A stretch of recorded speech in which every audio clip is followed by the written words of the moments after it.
thanks to some good reporting by Jose Rodriguez, we came across this topic of Ronnie Shields.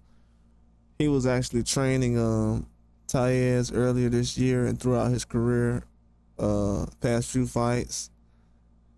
And recently he kind of went away from Ronnie Shields. I thought that was big news. I didn't get around to it. It's a lot of stuff that was going on, but it was some reason why I didn't know. But I had a feeling of Tellez having some issues in the future because guys don't tend to really take Ronnie Shields' guidance seriously. I think they probably think he's probably just too soft-spoken or cares too much or he nitpicks too much probably. But whatever it is that makes people want to go in another direction from Ronnie Shields, it turned into a bad situation all around. From the Charlo brothers to Morrell recently with Katiev, I don't know if that played a factor. I felt like it played a factor into Tellez actually leaving. Why would you leave Ronnie Shields after a performance that Morrell had where he was responsible for putting himself in danger and not taking the guy serious who almost has 100% knockout rate? So, I don't know. It looked bad, kind of looking at the whole situation. It seemed like Tellez was probably considering that with his team and everybody that's around him that involves his business moves, who's involved in his business moves. Maybe they looked at the situation and said that Ronnie Shields doesn't really have any kind of pull in the game right now. Most of the big name fighters he's worked with, he doesn't work with anymore. Morrell was in a Benavidez fight he just lost. He possibly lost the last fight. So maybe that gave people around him a reason to say, let's go in another direction.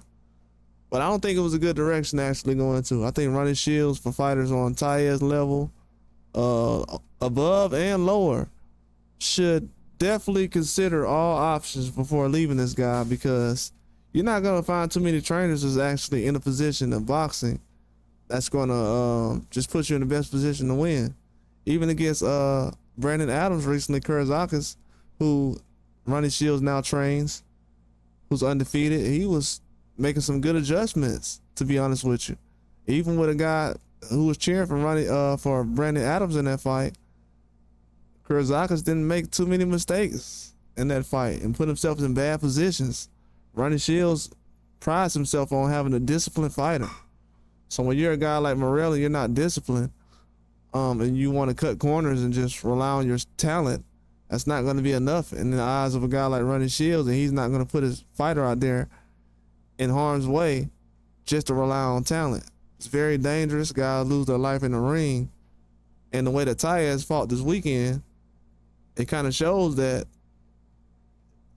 things could get dangerous by the way these guys are fighting, especially if they don't want to kind of go and level themselves on the same field as Ronnie Shields when it comes to patience and everything else outside the ring that you need to take into the ring and come up with a good game plan, and you got to prepare yourself. But it seems like the small things that Ronnie Shields points out that helps fighters, a lot of guys aren't really clinging to it. They're not really taking it serious, focus more on talent level, and just things like that, the flashiness, knockouts, the small things. Seems like a lot of corners are being cut. And, you know, Ronnie Shields is a no-nonsense guy. He's not going to sit around and just have somebody around, or he's not going to be involved with somebody's career if it's not being taken in this serious direction. I don't know what the situation was between him and Tellez, but as I said before, I didn't have any confidence in Tellez leaving Ronnie Shields. And I'm not really a big Ronnie Shields guy to the point where I feel like he needs to be somebody's trainer and he has to be a trainer, and why would you leave him? He's the last option, the only option. I'm not saying that. I'm saying that the reasons guys are leaving him and the time they are leaving him after some of their best performances, and because of what Morrell has going on, that definitely should not play a part in your own decision. As you can see now, Morrell is still with Ronnie Shields currently right now because he knows that Ronnie Shields possibly saved him in that last fight. I think if Morrell would have had a different trainer in the last fight, he would have lost that fight on his skill set alone. His talent his game plan alone, his preparation alone, he would have lost any other trainer. He probably would have lost that fight. So he knows going into this fight, okay, let me go ahead and just listen to what Ronnie Shields say. I know my countryman Tellez probably cut ties with him and going in a different direction, but this gonna work out well for me. I understand what the game plan is. But I appreciate everybody for listening, tuning in. That's all I got. Like and subscribe.